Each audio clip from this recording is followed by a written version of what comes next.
신자의 행함. 예, 신자의 행함은 매우 중요한 문제입니다. 우리의 행보는 그리스도의 부르심을 받은 그 부르심에 합당하게 행하라. 주님 그렇게 말씀하셨죠.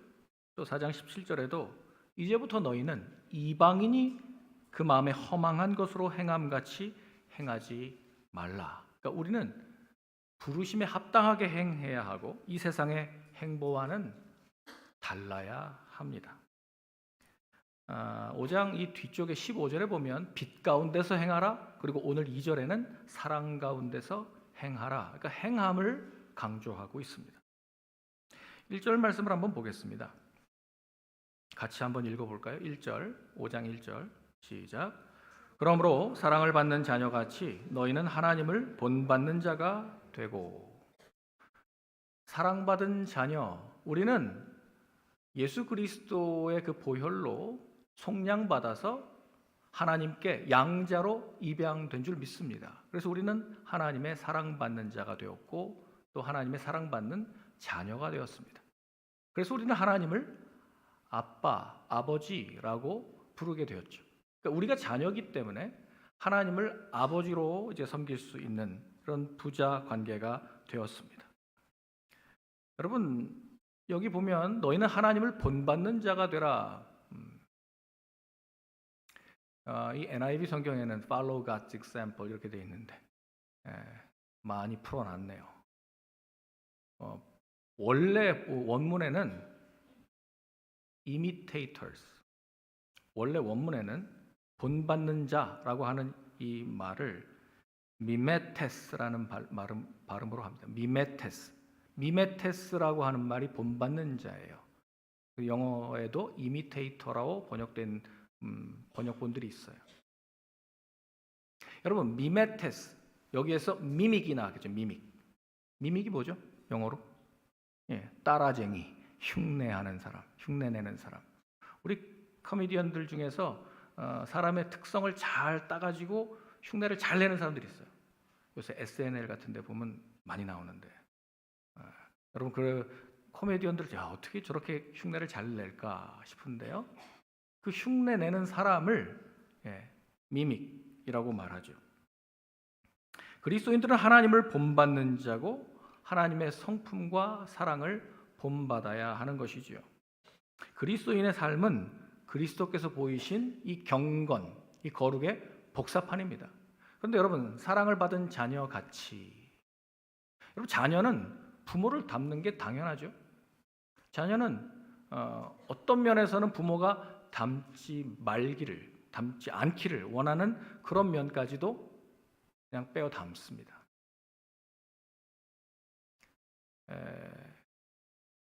제 아들을 보니까 저를 닮았더라고요. 또 제 모습을 보니까 제 아버지를 닮았더라고요. 여러분 그렇게 그냥 닮는 거예요. 자녀가 부모를 닮는 것은 자연스러운 일입니다. 자녀는 부모의 본성을 가지고 또 본능적으로 부모의 행동을 그렇게 따라하면서 배우면서 그렇게 자라게 되어 있습니다. 우리가 예수 그리스도를 영접했기 때문에 하나님의 자녀가 되는 권세를 얻었거든요. 하나님의 자녀니까 우리는 하나님을 닮는 것, 이것이 당연한 것이죠. 하나님을 닮는 자, 하나님을 본받는 자가 되라 그랬습니다. 자주 보고 오래 보고 자세히 보면 닮습니다. 부부가 오래 살면 닮아요. 남매 같다가 나중에는 쌍둥이 같이 될 수도 있습니다. 우리가 거듭나 하나님을 알고 하나님을 예배하고 하나님과 대화하는 이런 기도를 자꾸 하다 보면 우리는 하나님을 닮죠. 하나님의 음성을 듣고 하나님과 대화를 하면 이 튜닝이 되잖아요. 그러니까 닮죠, 하나님을. 그래서 본받는 자가 되라라고 말하는 거예요. 하나님이 우리를 구원하시는 목적은 우리를 죄로부터 구속해 내셔서 이제 그 아들의 형상을 본받게 하는 데 있습니다. 그러니까 본받는 게 목적이에요, 목표예요. 과거에 그리스가 이제 세계를 다스렸을 때 알렉산더 대제, 알렉산더 대왕 그 군대에 겁쟁이 병사가 하나 있었어요. 근데 문제는 그 겁쟁이 병사의 이름이 알렉산더였어요. 동명이인이란 말입니다. 이름이 알렉산더예요. 그러니까 알렉산더 대왕이 영 기쁘지가 않은 거예요. 그 병사에게 찾아가서 알렉산더 대왕이 이렇게 명령합니다. 그대가 겁을 없애든지 아니면 그대 이름을 바꿔라. 알렉산더 이름을 가지려면 알렉산더 같은 행동을 하라는 겁니다. 하나님의 이름을 가진 자들은 하나님의 성품을 본받는 자가 되어야 되겠죠. 하늘에 계신 우리 아버지가 거룩하시기 때문에 자녀인 우리도 거룩함을 명받습니다. 아버지가 친절하시기 때문에 우리가 서로 친절해야 되는 것이죠. 그분이 용서하시는 분이시기 때문에 자녀인 우리에게 용서하라고 명령하십니다. 하나님이 그리스도 안에서 자신을 낮추셨기 때문에 우리도 겸손하게 자신을 낮출 줄 알아야 됩니다. 하나님이 사랑이시기 때문에 그분의 사랑을 받은 자녀같이 우리도 사랑해야 합니다. 그래서 모든 창작은 다 모방에서 나오는데요. 모방에서. 그렇죠? 우리는 하나님을 모방해야 됩니다. 닮아야 됩니다. 하나님을 본받는 자 되어야 됩니다. 내가 하나님의 사랑으로 받은 용서가 얼마나 큰지 그 은혜를 아는 사람, 용서의 그 깊이를 아는 사람은 감사할 수밖에 없어요. 그래서 그 사랑으로 이제 다른 사람들을 용서할 힘이 생기는 거예요. 그가 사랑으로 용서하는 것은 하늘에 계신 그 아버지께서 자신을 용서해 주심을 경험했기 때문에 자기 자신이 아버지를 본받는 자가 되기를 바라는 거죠. 사랑받는 주의 자녀들, 여러분 모두가 하나님을 본받는 자 되시기를 주의 이름으로 축원합니다. 아예 하나님을 그냥 카피하신 예수 그리스도를 통해서 우리는 그의 성품과 그의 언어와 태도를 우리는 배울 수 있어요. 그렇게 하는 것이 우리의 모델입니다. 2절 말씀을 한번 보겠습니다. 2절 말씀 같이 한번 읽겠습니다. 시작. 그리스도께서 너희를 사랑하신 것 같이 너희도 사랑 가운데서 행하라. 그는 우리를 위하여 자신을 버리사 향기로운 제물과 희생 제물로 하나님께 드리셨느니라. 아멘. 여러분 어린 아이들이 글씨 배울 때 그 글자 공부하는 책 보면은 점선으로 돼 있죠. 그 기역, 니은, 가나다라 이런 거 점선으로 돼 있어요. A, B, C. 그럼 여러분 그거를 점선을 따라서 아이들이 그리다 보면 그걸 긋다 보면 이제 그 글자를 익힙니다. 그림도 그렇게 합니다. 그림도 그 테두리 점선을 아이들이 따라가면서 그림을 배웁니다. 그리고 색칠도 그 선 안에서 색감을 입히면서 그렇게 그림을 배워요. 여러분 이게 따라가는 거예요. 이렇게 하면서 우리는 원형을 배우게 되는 거예요. 그리스도인의 삶을 위한 원형이 있어요. 그 패턴이 있단 말입니다. 그래서 우리에게는 너무나 분명한 모델이 있어요. 하나님을 어떻게 본받는가? 하나님이신 그분이 우리 가운데 육신을 입고 오셔서 사람의 모양으로 오신 분이 계십니다. 예수 그리스도십니다. 그 예수 그리스도의 패턴을 따라가는 것, 그것이 우리의 목적입니다. 그래서 우리가 본받아야 할 그 그리스도의 모델은 사실 그분의 사랑이죠. 그래서 사랑 가운데서 행하라라고 말씀하시는 겁니다. 주님이 우리를 사랑하셨죠. 어떻게 사랑하셨습니까? 주님은 우리를 위해 자신을 버리셨습니다. 친구를 위하여 목숨을 버리는 것보다 더 큰 사랑은 없다고 하셨습니다. 그래서 사랑은 그냥 무조건적으로 주는 아가페 사랑의 그 본을 우리에게 보여주셨어요. 자신의 삶을 내어주는 것으로. 여러분, 그러니까 성경적인 사랑은요, 누군가를 만났을 때 기분이 좋고 뭐 좋은 느낌을 가지고 하는 것이 아니고요. 성경적인 사랑은 의지가 더 중요해요. 의지. 그 사람의 어떠함보다 주는 쪽에서 내가 주겠다는 의지, 돕겠다는 의지, 양보하고 희생하겠다는 그 의지가 주님이 우리에게 보여주신 사랑의 원형이에요. 그게 원형이에요. 그것들이 조금씩 나타날 때 사랑이 생기는 거예요. 사랑 가운데서 행하라, 사랑 안에서 살라라고 하는 그 근거가 뭡니까? 바로 그 우리의 모범이 되시는, 우리의 그 패턴이 되시는 저 예수 그리스도께서 우리를 어떻게 사랑하셨나, 그리스도께서 너희를 사랑하신 것 같이라 그랬잖아요. 그리스도의 사랑은 하나님의 사랑의 총화, 그 핵심이에요. 하나님 세상을 이처럼 사랑하사 독생자를 주셨다고 그러셨거든요. 그러니까 하나님의 사랑은 그리스도에게 다 담겨져 있다는 말입니다. 그러므로 그리스도의 사랑을 그 본을 따라서 행하라라고 말씀하고 있는 것이죠. 하나님의 말씀이 육신을 입고 사람이 되어 오셨습니다. 그래서 사람들 사이에서 낮은 모습으로 그들과 눈을 맞추고 또 그들의 문화를 배우고 그들과 대화하셨습니다.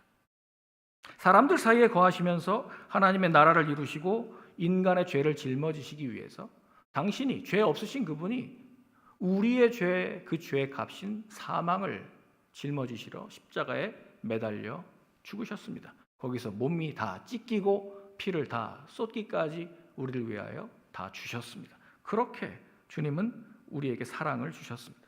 그럼 여러분, 성경에서 말하는 하나님의 사랑, 그리스도의 사랑은 무엇입니까? 희생하는 거예요. 주는 겁니다.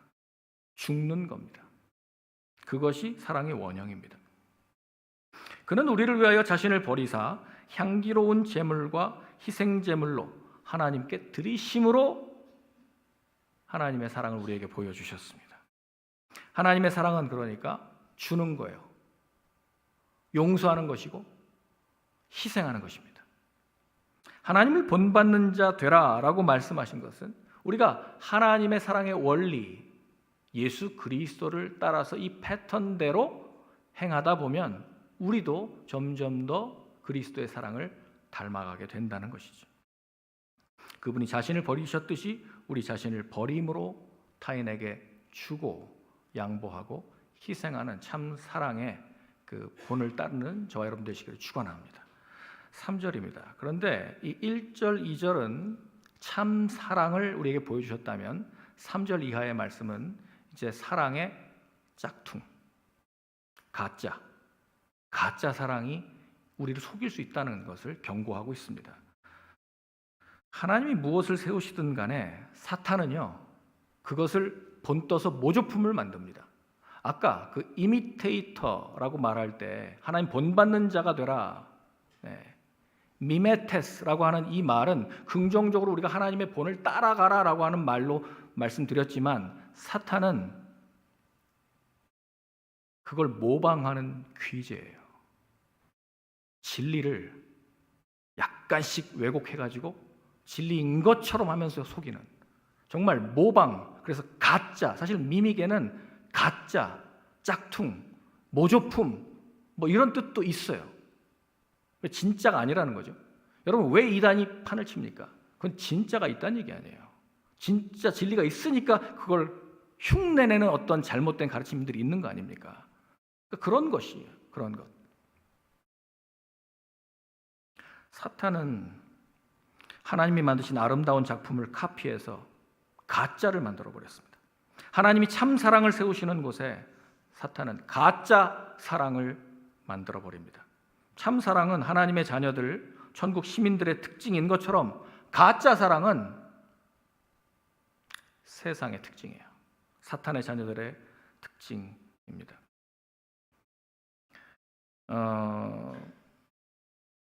3절 말씀 함께 한번 읽어보겠습니다. 시작. 음행과 온갖 더러운 것과 탐욕은 너희 중에서 그 이름조차도 부르지 말라. 이는 성도에게 마땅한 바니라. 아멘.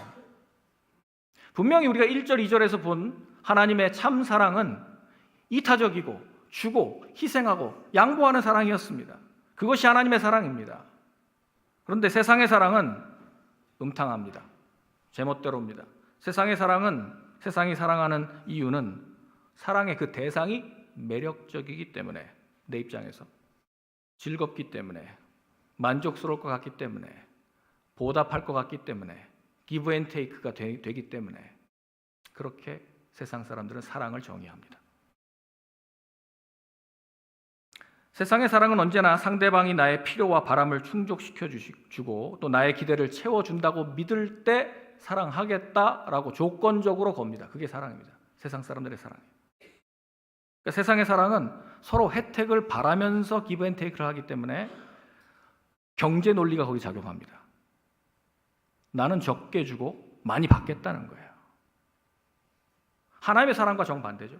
하나님의 사랑은 다 주고 우리를 위해서 더 주고 풍성하게 주시겠다는 것이고, 세상의 사랑은 나는 조금 주고 많이 받겠다는 거예요. 부부싸움이 왜 일어납니까?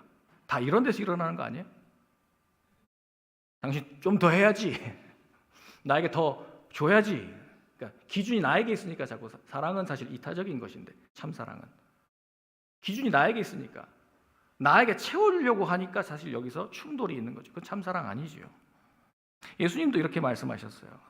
이런 사랑을 마태복음 5장 46절에 너희가 너희를 사랑하는 자를 사랑하면 무슨 상이 있으리요? 세리도 죄인들도 이 정도는 다 하지 않느냐? 그건 세상의 사랑이라는 거예요. 그리스도인의 사랑은 더하라는 겁니다. 더하라는 거예요. 그래서 원수도 사랑하라고 하는 말씀을 과감하게 하실 수 있었던 거예요. 더하라고. 주님이 그렇게 하셨으니까.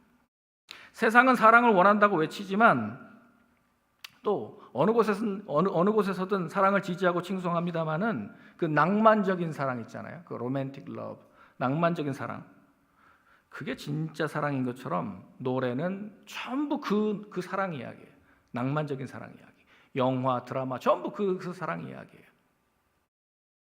정말 사랑이 가장 중요한 핵심이죠. 그래서 뭐 식스센스 같은 그런 영화에도 그 사랑이 정말 구원하죠. 그러나 그것은 복음을 카피는 했는데 온전하게 사랑을 보여주지는 못한다는 것입니다. 그래서 이런 종류의 사랑을 잘못 추구하면, 이 세상의 사랑을 계속 추구하면 필연적으로 어디로 끝납니까? 다시 아까 3절로 돌아가서 음행으로 온갖 더러운 것에 빠지게 됩니다. 이런 종류의 사랑은 이기적이고 파괴적이고 자기중심적이고 조건적입니다. 이런 사랑은 남을 위한 헌신에는 관심이 없죠. 내가 채워야 되고 받아야 되니까. 이런 사랑을 주는 데는 관심이 없죠. 받는 데만 관심이 있으니까요. 이런 사랑은 기초가 없어서 오래가지 않습니다. 여러분, 이 로맨틱한 사랑으로만 생각한다면 결혼 관계는 몇 년 못 가는 게 정상입니다. 그러나 하나님이 우리에게 보여주신 사랑은 언약적인 사랑이에요. 헤세드라고 하는 그 하나님의 사랑은 우리가 인자하심, 사랑하심이라고 번역은 하지만 그건 사랑보다도 오히려 계약을 맺은 양방 간의 이 계약, 그 언약에 충성된 사랑을 말하는 것입니다. 여러분, 결혼할 때 그렇게 서약하지 않으셨어요? 하나님 앞에서, 사람 앞에서. 그게 계약이라고요. 계약. 그러니까 내 마음에 들고 좋고 내 기분을 좋게 하고 나를 즐겁게 할 때 그게 사랑이 아니에요. 그건 세상의 기준이고 세상의 사랑이고요. 그건 가짜입니다. 진짜 사랑이라고 하는 것은 언약에 충성하는 사랑입니다. 아파요, 상대방이. 힘들게 해요. 내 마음에 안 맞아요.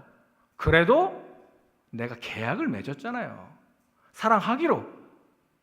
그러면 그 언약을 지키는 사랑이 거의 충성에 가까운 그 사랑이 하나님의 사랑입니다. 그 사랑을 본받는 자 되라라고 말씀하는 거예요.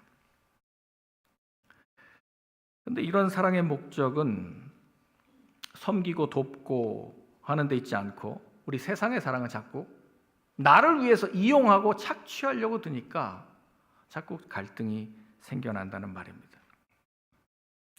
그래서 사랑받는 사람이 더는 만족을 주지 못하거나 다른 사람이 생기면 사랑은 움직이는 거야. 그리고 떠나버립니다. 여러분, 그거 아니에요. 그거 아니에요. 하나님은 우리에게 항상 사랑하세요. 항상 일정하게. 음행. 저 음행이라고 하는 게 헬라어로 여러분 바로 무슨 뜻인지 알 거예요. 포르네이아. 네, 포르네이아. 네, 성적인 죄악입니다.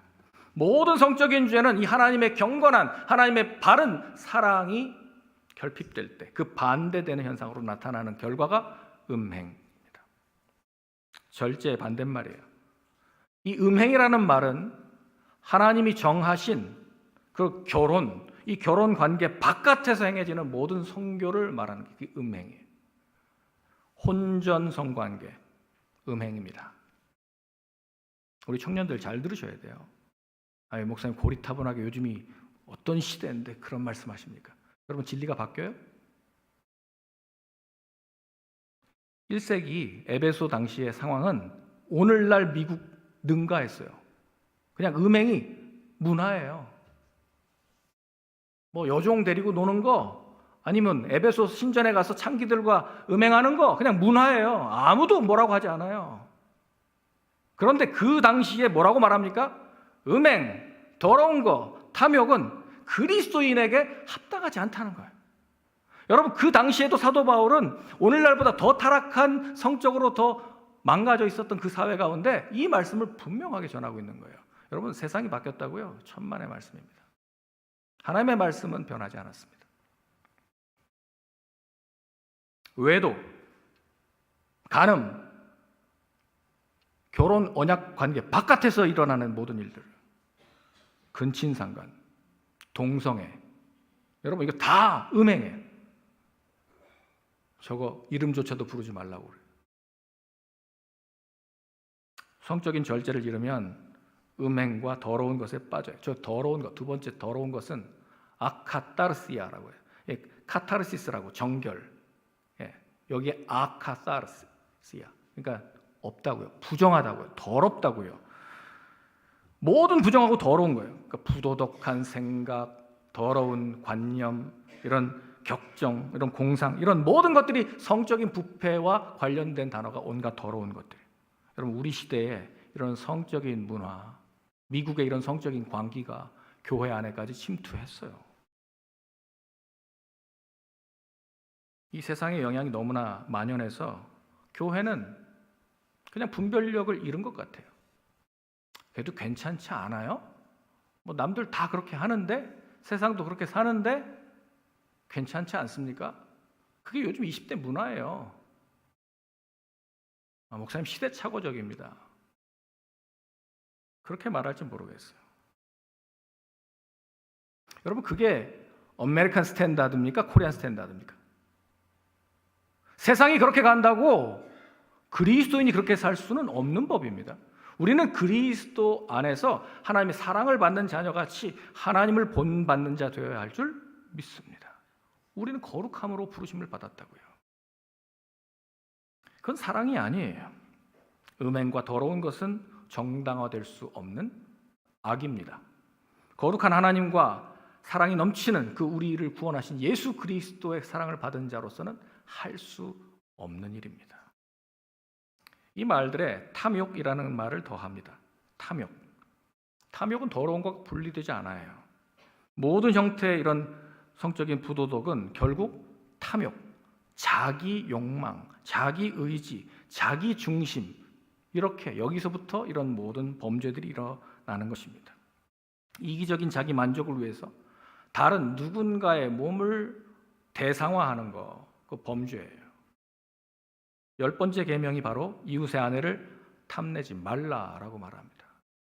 이미 수천 년 전에 하나님께서 10계명 우리에게 주셨어요. 그때나 지금이나 변화되지 않았습니다. 진리는.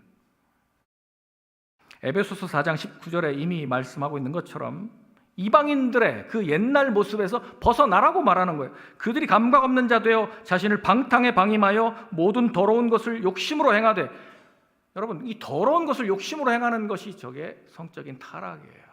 저기서 떠나라 하는 것입니다. 우리는 그렇게 그리스도를 배우지 않았다라고 하는 것입니다. 그건 옛사람이 오시니까 벗어버리고 새 사람의 옷을 입으라고 우리에게 말씀하셨습니다. 여러분 사람의 성욕은 정말 강하죠.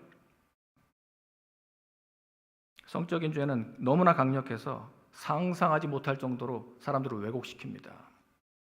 요즘 뉴스에 보면 이 잘못된 뒤틀린 성욕 때문에 막 범죄들이 일어나는데, 데이트 폭력, 연애, 살인, 여러분 사람 죽이기까지 한다고요. 전부 자기 중심의 그런 뒤틀린 왜곡된 그 사랑이라고 포장하지만 그 사랑 아니에요. 그렇기 때문에 음행과 온갖 더러운 것과 탐욕은 어떻게 해요? 그 이름조차도 부르지 말라. 아멘. 여러분, 이름조차도 부르지 마세요. 그러니까 이름을 부르려면 어떻게 해야 돼요? 생각해야 되잖아요. 생각하지 말라고요. 그런 거는 아예 우리한테 없는 것, 우리 그리스도인들에게는 없는 것이 되어야 된다는 것입니다. 그 당시 에베소가 위치한 소아시아에는 이 성적인 부도덕이 그냥 만연했어요. 에베소 중간에, 에베소 딱 중심에 어떤 신전이 있었죠? 아르테미스 신전. 제가 거기 가봤는데요. 아르테미스의 그 실제 그 모양, 우상의 모양을 보잖아요. 여인의 형상인데 이 가슴에 그 유방이 그냥 주렁주렁 달렸어요. 무슨 포도송이처럼 수십 개가 달렸어요. 그걸 무슨 형상을 한 겁니까? 다산, 풍요 이런 것을 상징한다는 거예요. 그래서 그들의 제의, 그들의 의식에는 거기 성전 제사장 역할을 하는 창기가 있어요. 성전 창녀가 있어가지고 바알과 아세라를 흥분시켰던 것과 똑같이 아르테미스, 이 그 에베소의 디아나 여신을 흥분시키기 위해서 거기서 선교를 합니다. 그게 예배 의식이었어요. 그러니 에베소가 얼마나 음란한 음란한 도시였는지 아시겠죠? 그런 시대에 사도 바울은 뭐라고 말합니까? 음행과 모든 더러운 것과 탐욕은 그 이름조차 부르지 말라. 생각도 하지 마라. 이렇게 말하고 있는 겁니다. 4절입니다. 같이 한번 읽겠습니다. 시작. 4절. 지금 유실됐네요. 그 바울은요, 모든 신자가 우리가 한 번씩은 생각해 보았을 만한 그런 관련 죄목들을 언급해요. 그러면서 이 뒤틀린 사랑을 계속해서 경고합니다. 4절 같이 읽겠습니다. 시작. 누추함과 어리석은 말이나 희롱의 말이 마땅하지 아니하니 오히려 감사하는 말을 하라. 아멘. 누추함, 어리석은 말, 희롱의 말 다 언어인데요. 말인데요. 저 말도 전부 다 음란한 것과 관계가 있습니다. 쉽게 한마디로 말하면 음담패설 하지 말라고. 누추한 말은 외설, 추잡한 거예요. 어리석은 말은 모롤로기아, 그래서 그래서 모론, 여러분 바보, 멍청이, 모론 여기서 나온 말이죠. 로기아, 말한다, 레고, 그래서 로기아, 모롤로기아. 그러니까 어리석은 말, silly talk. 그러니까 여러분 주로 누가 해요? SNL 같은데 그 톡쇼 진행자들이 잘하는 음담패설 말이에요. 그거 그리스도인들에게는 합당하지 않다라고 말하는 것입니다. 희롱의 말, 성희롱입니다. 누추함과 어리석은 말, 희롱의 말이 전부 언어에 관계된 건데, 전부 음란과 관계된 언어예요. 이거 우리 그리스도인들에게는 합당하지 않습니다. 그런 더러운 말 대신에 무슨 말을 하라고요? 오히려 감사하는 말을 하라. 감사하는 말을 하라. 유카리스티아, 유카리스토, 감사하는 말을 하라. 다음 주가 감사절인데요. 성도의 언어는 감사가 기본인 줄 믿습니다. 성도의 언어는 감사예요. 여러분, 그리스도의 복음이 전해지기 전까지의 대부분의 문화권에서는 감사를 표현을 잘 안 합니다. 여러분 그거 아세요? 우리는 여기서 너무 익숙해가지고 잘 모르시는데 땡큐, excuse me가 워낙 I'm sorry가 너무 흔한 지역에 사니까 그만큼 미국이 기독교화 되었다는 거예요. 과거에 우리나라도 복음 받기 전에 감사합니다라는 표현 잘 안 했어요. 선교지에 가보면 여실하게 드러납니다. 언어가. 다르구나. 그래서 그리스도인들, 하나님의 자녀들은 언어가 바뀝니다. 어떻게 바뀌어요? 저렇게 음란하고 더러운 말, 음탕한 말, 누추한 말, 어리석은 말이 아니라 무슨 말이요? 감사하는 말. 그래서 데살로니가전서 5장 16절에서 18절까지 말씀. 같이 한번 읽겠습니다. 시작. 항상 기뻐하라. 쉬지 말고 기도하라. 범사에 감사하라. 이것이 그리스도 예수 안에서 너희를 향하신 하나님의 뜻입니다. 하나님의 뜻입니다. 여러분, 저 언어가 우리 그리스도인의 합당한 언어인 줄 믿습니다. 기뻐하게 하는 말, 상대방을 기쁘게 하는 말, 또 하나님을 기쁘게 하는 말, 항상 기뻐하라. 또 기도의 언어, 또 감사의 언어. 이 기쁨과 기도와 감사의 언어가 충만한 이 계절 되시기를 축원합니다. 이 계절뿐 아니라 여러분 범사에 감사가 충만한 우리 그리스도인다운 성도에게 마땅하니라 라고 했던 그 언어 생활로 바꾸셔야 됩니다. 여러분 성은 지금 이 성적인 죄를 다루고 있잖아요.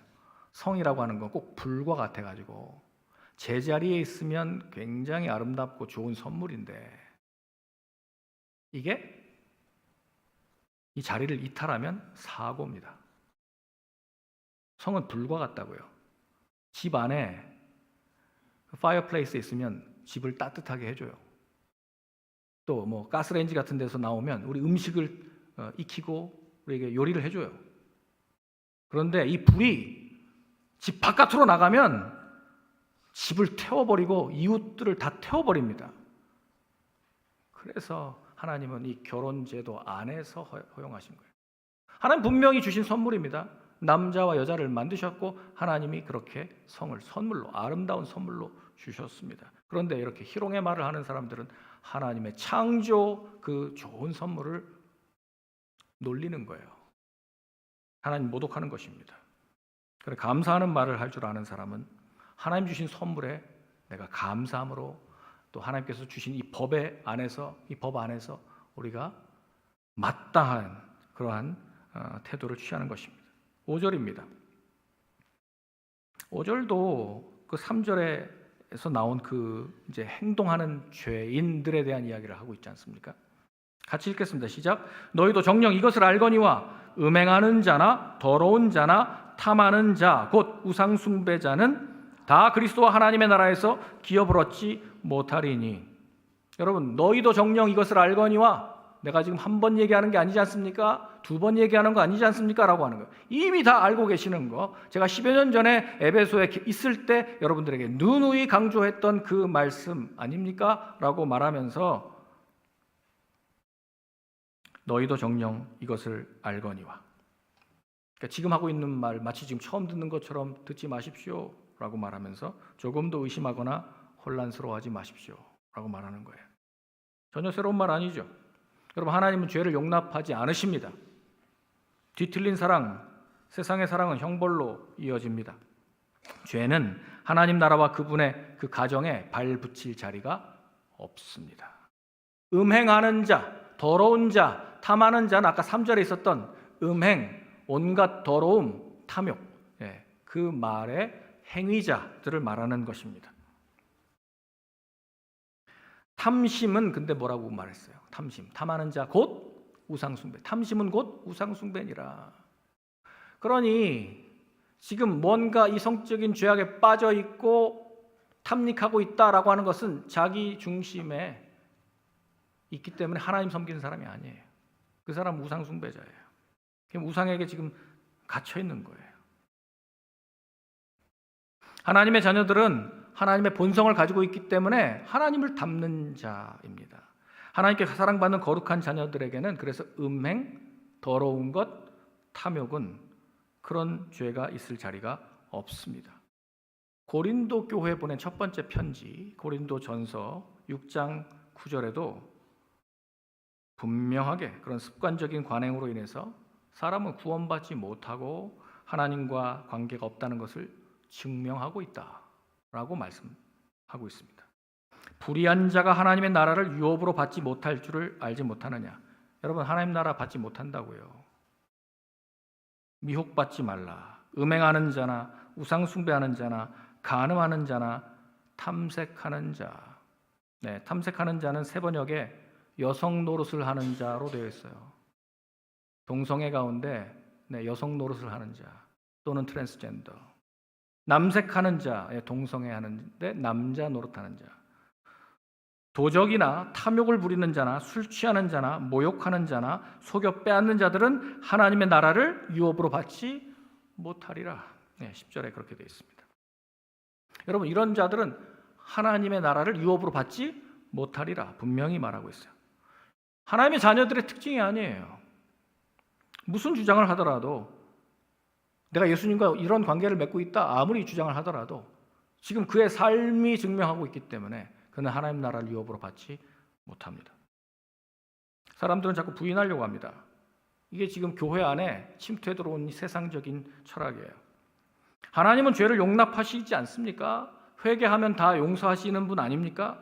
그러니까 내가 현재 이런 좀 부족함이 있어도 하나님은 나를 결국 사랑하시면서 나는 구원받을 것입니다 라고 주장하는 거예요. 그러나 사도 바울은 이렇게 뭐라고 말하냐면 그들의 가르침은 잘못된 가르침입니다. 그건 거짓 교사들의 가르침입니다. 그들의 말에 속지 말라고 분명하게 경고합니다. 자, 에베소서 5장 6절 말씀 한번 볼게요. 사도 바울 분명히 말합니다. 같이 읽겠습니다. 시작. 누구든지 헛된 말로 너희를 속이지 못하게 하라. 이로 말미암아 하나님의 진노가 불순종의 아들들에게 임하나니. 여러분, 헛된 말로 속이지 못하게 하라. empty word. 여러분, 그냥 헛소리예요. 헛소리. 그런 거 헛소리라고요. 하나님이 사랑이시니까 우리는 다 구원받겠지. 헛소리입니다. 하나님 공의의 하나님이시기 때문에 그의 아들을 제물로 받으셔야 했어요. 그 큰 희생을 치르고 우리를 구원해내셨는데 그냥 구원이라고요? 그런 건 없습니다. 그건 속이는 말이에요. 누구든지 간에 죄를 짓는다고 하나님 나라에서 탈락하지 않으니까 죄를 범해도 괜찮다라고 말하는 사람이 있다면 그건 헛된 말입니다. 속이는 말입니다. 당시 영지주의자들은 구원은 영혼에만 있기 때문에 육체는 아무렇게 굴려도 괜찮다라고 하는 게 영지주의자들의 말이었어요. 그러니까 육체에 벌어지는 그런 모든 죄악들은 우리의 영혼까지 침투해 들어오지 못하니 우리 영혼 구원받는데 지장이 없다라고 하는 것이 영지주의자들의 교리였고, 이 교리가 지금 단 한 세기도 빠짐없이 계속 이어와서 오늘날도 한국에도 구원파라고 하는 집단이 이 영지주의자의 교리를 그대로 갖고 있습니다. 구원파. 그들은 구원받았으면, 한번 구원받았으면 과거의 죄뿐 아니라 현재의 죄, 앞으로 미래에 내가 범할 죄까지 다 용서함 받았기 때문에, 나는 한번 구원받았으면 나는 천국이기 때문에 도덕, 윤리, 생활 아무렇게 살아도 상관이 없다라고까지 극단적으로 가르칩니다. 그래서 구원파 목회자들한테 그렇게 음행이 많은 것이고, 그래서 그렇게 부정이 많은 거예요. 교리가 그러니까, 교리가.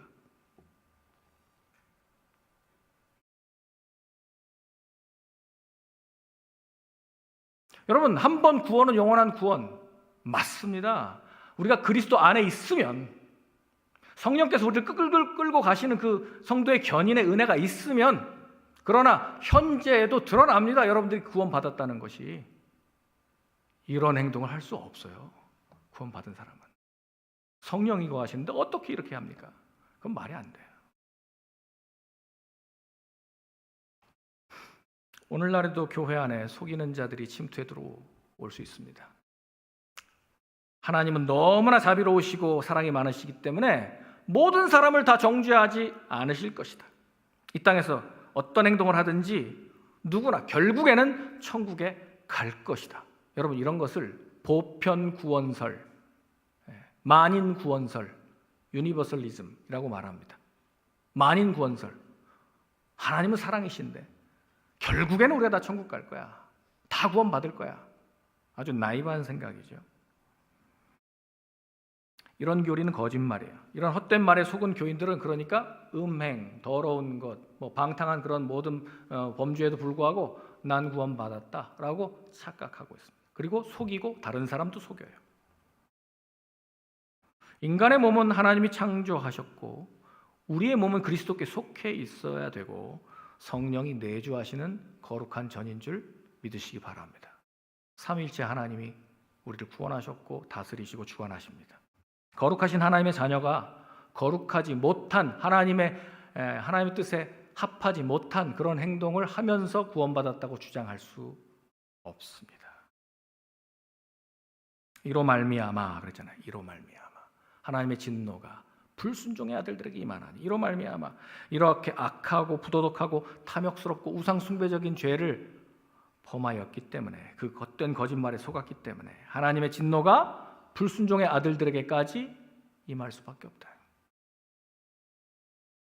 하나님의 법을 알면서도 고의로 불순종하는 사람들, 그들에게 임할 것은 하나님의 진노, 하나님의 심판뿐입니다. 이런 왜곡된 세상적인 사랑, 이런 성적인 범죄를 향한 하나님의 태도는 구약 시대나 지금이나 다르지 않습니다. 민수기 25장에 보면요, 이스라엘 남자들이 모압 여인들과 바알보올에서 음행했습니다. 그래서 음행의 죄 때문에 하나님께서 이스라엘에 전염병을 내리셨는데 24,000명이 죽습니다. 이 전염병을 막을 수 있는 유일한 방법은 그 음행을 그치는 일이었습니다. 그래서 제사장 아론의 손자였던 비느하스가 창을 들고 일어나서 또 이스라엘 남자가 모압 여인과 음행하는 현장에 그 막사 안으로 들어가서 창을 던져서 그들의 배를 관통하고 그들을 죽이니까 그제서야 비로소 이 전염병이 그쳤습니다. 여러분, 이런 왜곡된 거짓 사랑, 오늘날 세상이 말하는 괜찮다라고 말하는 그런 성적인 범죄, 그것은 하나님의 진노를 부르는 극악무도한 범죄입니다. 오늘날 왜 우리 교회를 세워주셨을까요? 세상 사람들과 다르구나. 저 사람들은 사는 방식이 다르구나. 저 거룩한 매력이 있구나. 저렇게 사는 방식이 정말 사람다운 삶이구나 하는 것을 보여주는 대조 사회로 여러분들을 부르신 줄 믿습니다. 교회는 거룩한 공동체예요. 이러한 것들이 발붙일 수 없어요. 5장 7절 다 같이 읽겠습니다. 5장 7절 시작. 그러므로 그들과 함께하는 자가 되지 말라. 함께하는 자가 되지 말라. 바울은 마지막으로 이렇게 경고하면서 결론을 맺는 거예요. 그러니까 그들과 함께 악에 참여하는 자 되지 말라 하는 것입니다. 세상이 하는 대로 하지 말라는 거예요. 그건 세상 방식이고 우리를 부르신 하나님의 사랑을 받은 자답게 하나님이 우리에게 보여주신 그 패턴을 따라가는 하나님을 본받는 자 되라고 말씀하고 있는 거예요. 소돔에서 롯이 경고를 받았듯이 그 모두가 다 음란하고 더러운 바로 그 소돔 고모라에서 의인 롯에게 하나님이 경고하셨듯이 너는 그 세상의 문화를 따르면 안 된다 라고 빠져나오라고 말씀하셨잖아요. 우리는 그들의 운명에 참여해서는 안 됩니다. 그들의 행동에 따라가서는 안 된다는 말입니다. 그리스도인들은 이런 경고의 말씀을 성경에서 읽을 때 그냥 대충 넘어가요. 나에게 해당하지 않는다고 생각해요. 불신자들에게나 해당한다고 생각해서 자세히 묵상 안 합니다. 근데 여러분, 이 말씀 누구한테 준 거예요? 에베소 교인, 성도라고 부르심을 받은 거룩한 성도들에게 주신 말씀이에요. 바울은 1장에서 분명히 우리에게 하늘에 있는 모든 기업을 우리에게 다 주셨다고 말씀해 주셨어요. 우리 안에 계신 성령이 우리가 얻으신 그 약속을 다 얻을 때까지 인치시고 도장 찍어주시고 또 마지막 날까지 보증이 되어 주셨습니다. 분명히 그래요. 분명히 우리는 구원받을 줄로 믿습니다. 성령께서 우리 안에 내주하시기 때문에. 그런데 여러분, 성령을 근심하게 하지 마세요. 탄식하게 하지 마세요. 거룩한 하나님을. 그러다가 성령께서 떠나시면 어떻게 합니까? 분명히 성령께서는 우리를 그 기업의 영광의 풍성함을 이루도록 붙잡아 주고 계시는 분이십니다. 그러나 동시에 여기서 사도 바울은 하나님 나라의 유업에서 우리가 기업을 얻지 못하는 일이 발생할까 봐 분명히 경고하고 있는 거예요. 구원의 확신은 내가 억측으로 주장할 수 있는 게 아니에요. 현재 내 삶으로 증명할 수 있는 것이죠. 그래서 대충 보입니다. 정확하진 않지만 우린 삶으로 증명하고 있기 때문입니다. 우리가 이 부도덕한 삶에 빠져서 결국 우상 숭배자와 같이 하나님이 원하시는 그 삶의 방식을 버린다면 우리는 구원받은 자라고 증명해내지 못할 겁니다. 사도는 우리에게 엄숙하게 경고하죠. 그들과 함께 악에 빠지지 말라. 악에 참여하는 자 되지 말라.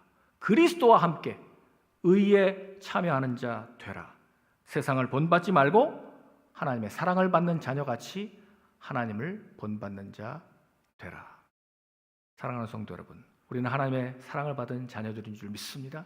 우리 아버지, 거룩하신 그 하나님 아버지를 본받고 하나님을 따라가는 imitators of God, 하나님을 흉내내고 닮아가고 우리의 모습에서 하나님의 사랑이 드러나는 하나님 본받는 자 되시기를 주의 이름으로 축원합니다. 기도하겠습니다.